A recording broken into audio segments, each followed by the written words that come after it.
John Harper had always considered himself lucky to live in a peaceful suburban neighborhood. His house sat at the end of a quiet cul-de-sac, far enough from the main road that noise and traffic rarely disturbed his daily routine. Every morning, he'd sip his coffee on the porch, listening to birds chirping and watching sunlight filter through the trees. Evenings were reserved for tending to his garden or tinkering with small projects in his garage.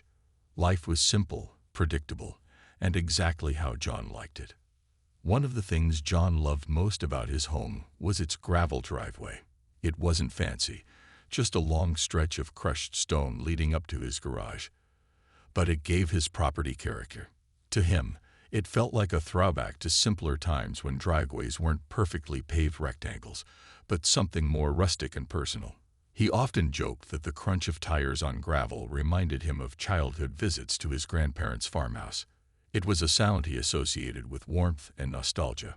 But all of that changed one Saturday afternoon. John was out watering his plants when he noticed something odd. A car speeding down his driveway, turning sharply onto the street behind his house. At first, he thought it might be a lost delivery driver or someone taking a wrong turn. But over the next few days, he saw more cars using his driveway as if it were a shortcut. They came at all hours, early mornings, late evenings, even during rush hour. Each time, they left behind fresh tire marks, scattered stones, and sometimes trash tossed carelessly out of windows. Curious and slightly annoyed, John decided to investigate. One evening, he parked his truck near the entrance of his driveway and waited. Within minutes, another car appeared, zipping past without hesitation. This wasn't an isolated incident. These drivers clearly knew what they were doing. The question was, why? It didn't take long for John to find answers. After chatting with a neighbor, he learned the truth. The Homeowners Association, HOA, had been rerouting residents through his driveway. Apparently, construction work on the main road had caused significant delays, so the HOA started directing people to use John's property as a detour. What shocked John the most was that no one bothered to ask for his permission. Not a single phone call, email, or knock on the door. His private driveway had become a public thoroughfare overnight, all because the HOA deemed it convenient. At first, John tried to brush it off. Maybe this would only last a week or two until the construction ended. But as the days turned into weeks, the constant flow of cars began to wear on him. The once smooth surface of his driveway now looked battered, with deep ruts forming where tires frequently drove. Dust kicked up by passing vehicles coated his yard and porch furniture. And then there was the noise, the relentless hum of engines interrupting his otherwise serene environment. John couldn't believe what was happening. His little slice of paradise was being trampled underfoot, and no one seemed to care. He hadn't moved to this neighborhood to deal with chaos and disrespect. Something had to give. If the HOA wouldn't respect his boundaries, he'd have to find a way to make them listen, even if it meant getting creative. Little did anyone know, John's mind was already racing with ideas. John wasn't the type to let things slide, but he also wasn't one to jump into conflict without trying to resolve it peacefully. After all, he valued his neighborhood and didn't want to burn bridges with his neighbors or the HOA. So he decided to start by addressing the issue in the most straightforward way possible, talking to the people in charge. He began by drafting a polite email to the HOA board. In it, he explained how cars were using his driveway as a shortcut and how it was causing damage to his property. He pointed out that the constant traffic wasn't just an inconvenience, it was also unsafe. Drivers unfamiliar with the layout of his driveway often sped through, creating a hazard for anyone nearby, including kids who might be playing in the cul-de-sac.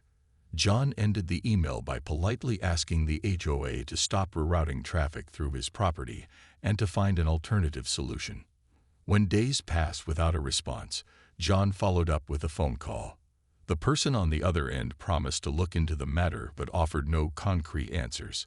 Frustrated but determined, John decided to attend the next HOA meeting. He figured that speaking face-to-face would get his point across more effectively. At the meeting, John stood up during the open forum portion and calmly explained his situation. He brought photos of the tire marks, the damaged driveway, and even a video clip showing cars zooming past his house. He emphasized that his driveway was private property and that no one had asked for permission to use it. "I understand the construction is inconvenient," he said, "but there has to be another way to handle this without disrupting my life." To his surprise, the reaction from the HOA members was less than sympathetic. One woman dismissed his concerns, saying, "It's just a little extra traffic. Surely you can live with that."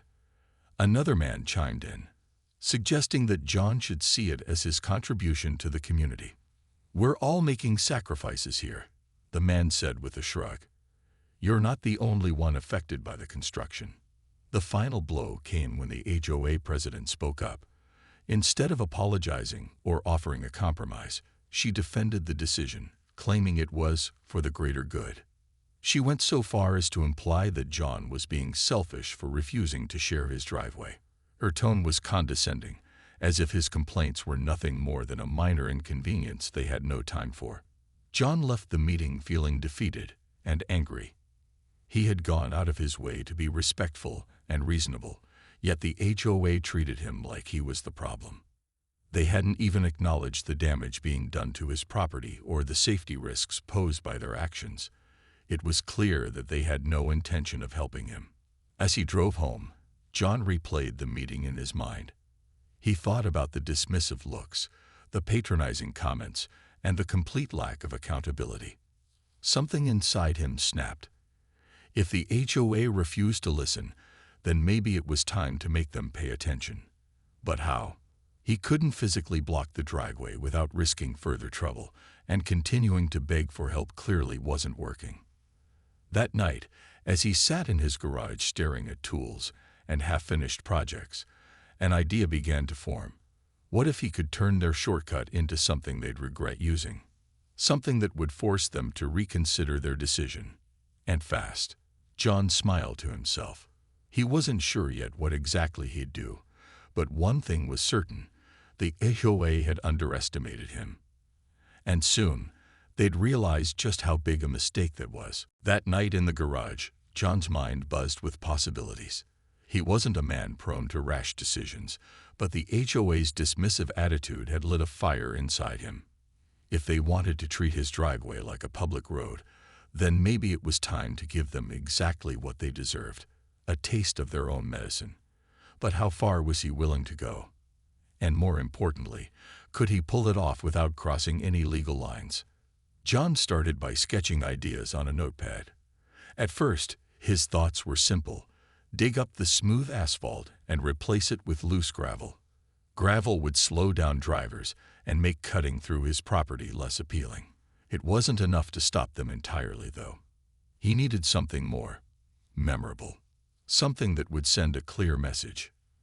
Then it hit him: spinning spike strips. Not the kind that puncture tires and cause chaos, but ones designed to create friction and discomfort. Imagine the look on those drivers' faces when their cars shuddered over rotating metal spikes embedded in the ground.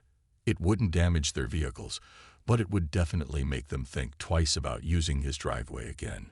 The idea made John chuckle. There was something almost poetic about turning their shortcut into a literal obstacle course. But executing this plan wouldn't be easy. For one thing, John didn't have the technical know-how to build spinning spike strips from scratch. He'd need help and discretion. After some thought, he reached out to an old friend named Mike, who ran a small contracting business. Over coffee the next morning, John explained his predicament. At first, Mike raised an eyebrow. "You sure about this?" he asked, half joking. "Sounds like you're declaring war on the HOA." John laughed but assured him he wasn't trying to start a revolution. "I just want them to understand that my property isn't theirs to use whenever they feel like it," he said. "And if making their lives a little harder is what it takes, so be it." Mike nodded, intrigued by the challenge. Together, they hashed out a plan. The first step was tearing up the existing asphalt. John decided to do this himself, partly to save money and partly because he wanted to keep things low-key. Early one Saturday morning, he rented a jackhammer and got to work. The noise drew curious glances from neighbors, but when asked, John simply said he was redoing his driveway for aesthetic reasons. No one suspected anything unusual. Once the asphalt was gone, Mike arrived with a truckload of jagged gravel. As they spread it across the driveway, John couldn't help but smile. Already, the transformation felt satisfying. The once smooth surface was now rough and uneven, a subtle warning to anyone thinking of driving through too quickly. But the real piece de resistance was yet to come. Mike brought in custom-made panels containing the spinning spike strips. Each panel was equipped with motion sensors that activated the spikes only when a vehicle approached. The mechanism was cleverly hidden beneath thin grates, making it nearly invisible unless you knew what to look for. Installing them took hours, but by the end of the day, everything was in place. Standing back to admire their handiwork, John felt a mix of pride and anticipation. He knew the HOA wouldn't take kindly to his modifications, but at this point, he didn't care. They'd ignored his polite requests and treated him like an inconvenience. Now it was their turn to deal with the fallout. Whatever happened next, John was ready. The very next morning, John woke up with a mix of excitement and nervous energy. He brewed himself a strong cup of coffee, sat on his porch, and waited. It didn't take long for the first car to appear. A silver sedan zipped around the corner, clearly aiming to cut through his driveway as usual. But this time, things were different. As the car rolled onto the gravel, the driver immediately slowed down. The loose stones crunched loudly under the tires, forcing them to crawl at a snail's pace. Then, just as they reached the hidden spinning spike strips, the motion sensors sprang to life. The driver must have felt it. The sudden jolt, the grinding sensation beneath their car, as the rotating spikes made contact with their tires. For a moment, the vehicle hesitated, rocking slightly before screeching to a halt. The driver looked around, confused, then quickly reversed and sped off in the opposite direction. John couldn't help but grin. That was exactly the reaction he'd hoped for. Word spread quickly among the neighbors. Within hours, curious onlookers gathered near John's property, whispering and pointing as car after car attempted, and failed, to use his driveway. Some drivers got out to inspect the strange new surface, scratching their heads in confusion. Others simply cursed under their breath and turned back the way they came. By mid-afternoon, the once busy shortcut had become a ghost town. But while some neighbors found humor in the situation, others weren't amused. One man, whose wife often used the driveway to avoid traffic, marched over to John's house demanding answers. "What's the big idea?" he snapped. "You can't just sabotage your own driveway like this." John leaned against his porch railing, calm but firm. "It's my driveway," he replied, "and I never gave anyone permission to use it. If people don't like what I've done, maybe they should talk to the HOA about finding another route." The complaints didn't stop there. By evening, John received an email from the HOA board. Their tone was icy and accusatory. "Your recent alterations to your driveway are unacceptable and disruptive to the community," it read. "We demand that you remove these modifications immediately or face legal consequences." John stared at the screen, shaking his head. Here they were again, acting as though he was the problem, not their decision to trample all over his rights. Despite the mounting pressure, John refused to back down. Instead, he doubled down on his resolve. He posted a sign at the entrance of his driveway. ***, private property. Do not enter. ***, beneath it, he added a smaller note.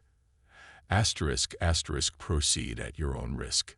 It wasn't just a warning. It was a statement. If the HOA wanted to treat him like an enemy, fine. He'd show them he wasn't someone to be pushed around. Over the next few days, videos of cars struggling to navigate his revamped driveway began popping up online.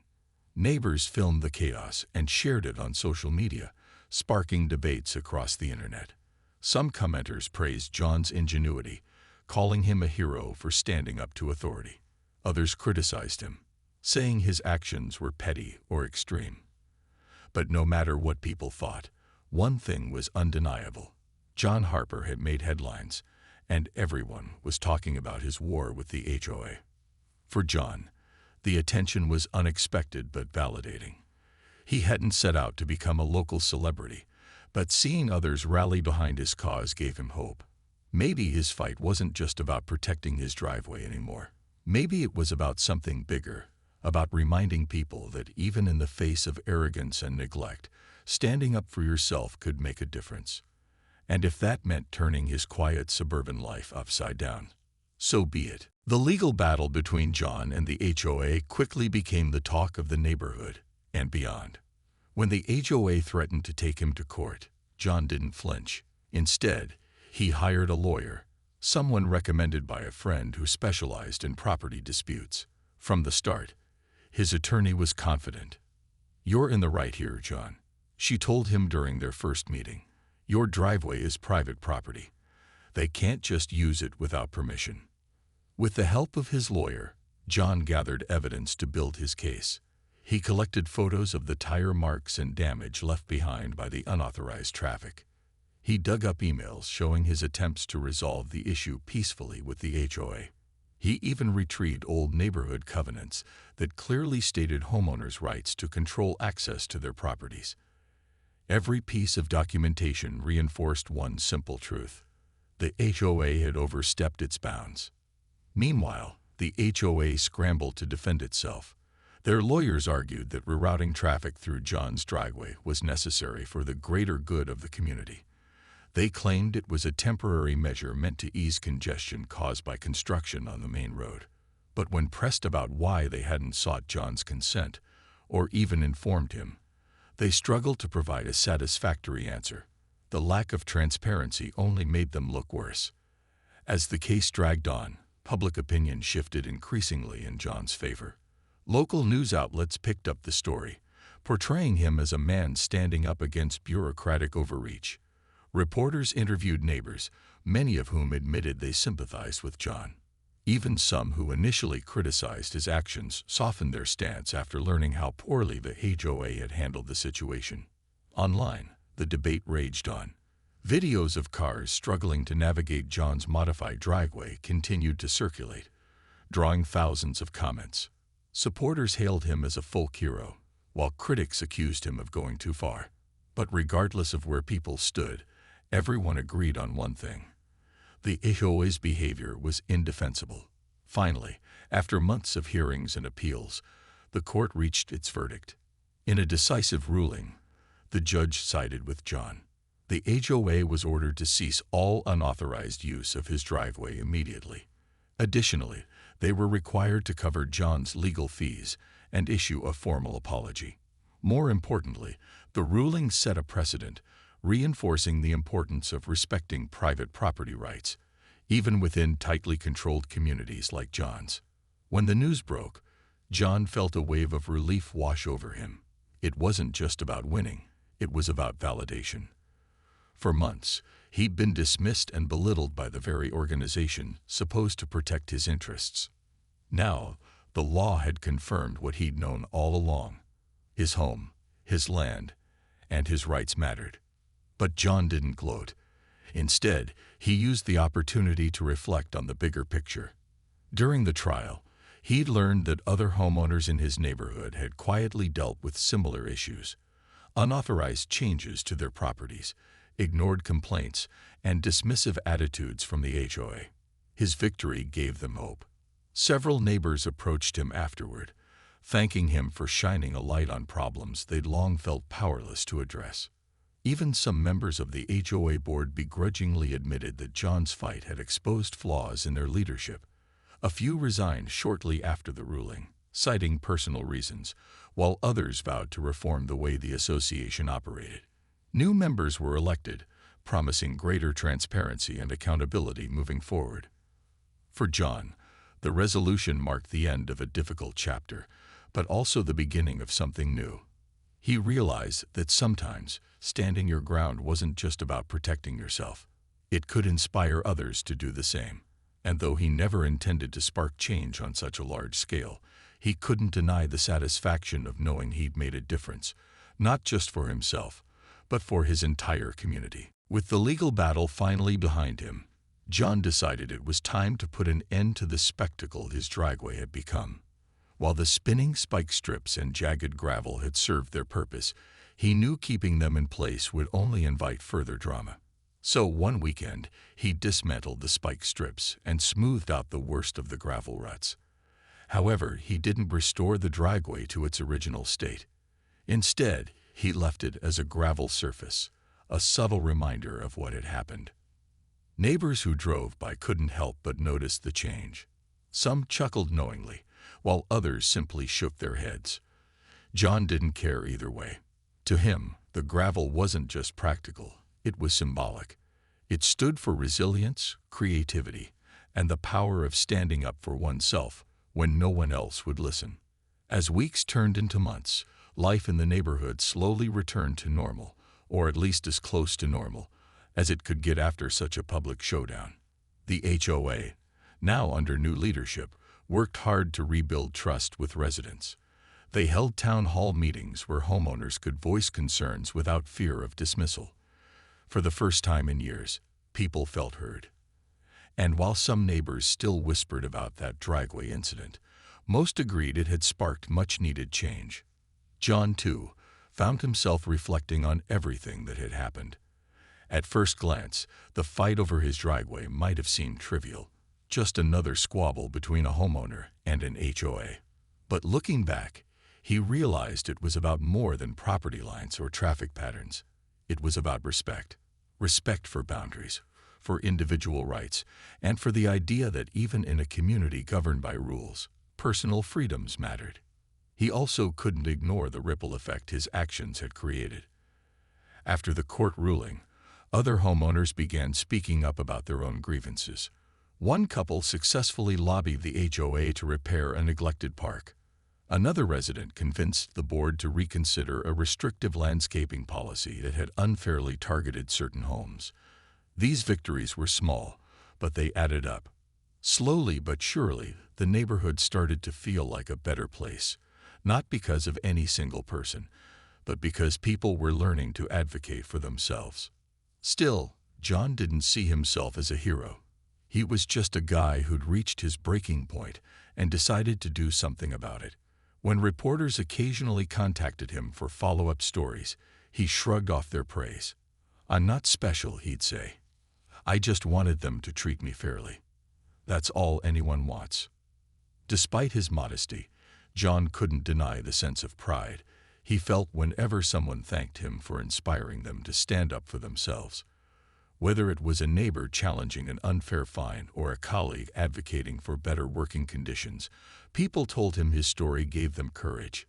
Even Mike, the contractor who helped install the spike strips, joked that John's stunt had given him legendary status in the community. In quieter moments, John would sit on his porch, sipping coffee and watching the world go by. Sometimes, he'd catch sight of a car slowing down as it approached his driveway, then turning away at the last second. Each time, he'd smile to himself, remembering the chaos those spinning spikes had caused. Those days were behind him now, but the memory brought a sense of satisfaction, a reminder that sometimes the quietest battles leave the loudest echoes. And so, life moved forward. The neighborhood healed, the HOA reformed, and John returned to the peaceful routines he loved. But every time he walked past his gravel driveway, he paused for a moment, letting the crunch of stones beneath his feet remind him of the day he refused to be ignored. And years passed, and John Harper's driveway became more than just a patch of gravel. It became a legend in the neighborhood. New families moving into the cul-de-sac would hear whispers about the man who stood up to the HOA. Kids riding bikes down the street would dare each other to touch the edge of his driveway, half believing the old rumors that it was still rigged with hidden traps. Even though the spinning spike strips were long gone, their memory lingered like an urban myth. John never sought fame, but he couldn't escape the legacy of what he'd done. Local newspapers occasionally revisited the story, especially during community meetings or elections when tensions between residents and the HOA flared up again. Each time, John's name came up as proof that standing your ground could lead to real change. People admired him not because he was perfect, but because he was human. Someone who got frustrated, took a stand, and inspired others along the way. The HOA itself underwent significant changes after the incident. Under new leadership, they implemented stricter guidelines for decision-making, ensuring homeowners were consulted before any major changes affected their properties. Transparency became a priority, with regular updates posted online and open forums held quarterly. Some joke that the organization had transformed from a rigid bureaucracy into something resembling a true community partner, all thanks to one stubborn homeowner and his gravel driveway. For John, life settled into a comfortable rhythm once again. He returned to his quiet mornings on the porch, his evenings in the garden, and his weekends tinkering in the garage.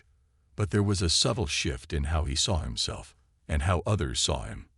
Neighbors who used to nod politely now greeted him warmly, often stopping to chat or share a laugh. He became someone people turned to for advice, whether it was about dealing with the HOA or handling personal conflicts.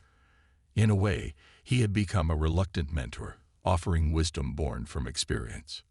One day, while pruning his rose bushes, John noticed a young couple walking toward his house. They looked nervous but determined. When they reached his gate, the woman spoke up. "Hi, Mr. Harper," she said hesitantly. "We're new here, and we've been hearing stories about you. We wanted to ask if you'd mind sharing some advice." John smiled, setting down his pruning shears. "Sure thing," he replied. "What's on your mind?" The couple explained that they were struggling with the HOA over a dispute involving their fence. The board had denied their request to paint it a different color, citing outdated aesthetic rules. Frustrated and unsure of what to do next, they hoped John might have some guidance. As he listened, John felt a pang of familiarity. He remembered those early days when he'd felt powerless against the HOA's indifference. Leaning against his porch railing, he offered them simple but powerful advice. Document everything, stay calm, and don't be afraid to push back respectfully.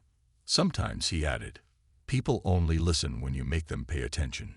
Just be smart about how you do it. The couple left feeling encouraged, and John watched them go with a sense of satisfaction. It wasn't just about helping them. It was about passing on the lessons he'd learned. Life had taught him that fairness wasn't given. It was earned through persistence and principle. And if sharing his story could empower others to fight for what was right, then all the stress and effort had been worth it. In the end, John realized that his battle over the driveway had shaped him in ways he hadn't expected. It had tested his patience, pushed him out of his comfort zone, and forced him to confront authority head-on. But it had also shown him the value of standing firm, even when the odds seemed stacked against him. Most importantly, it reminded him that every action, no matter how small, could create ripples far beyond what he imagined. As the sun set over the cul-de-sac, casting golden light across his property, John stepped back inside his home. His driveway may have started as a source of frustration, but it had become something much greater, a symbol of courage, resilience, and the enduring power of standing up for oneself. And as long as its gravel crunched beneath tires or feet, it would continue to tell its story, inspiring anyone willing to listen.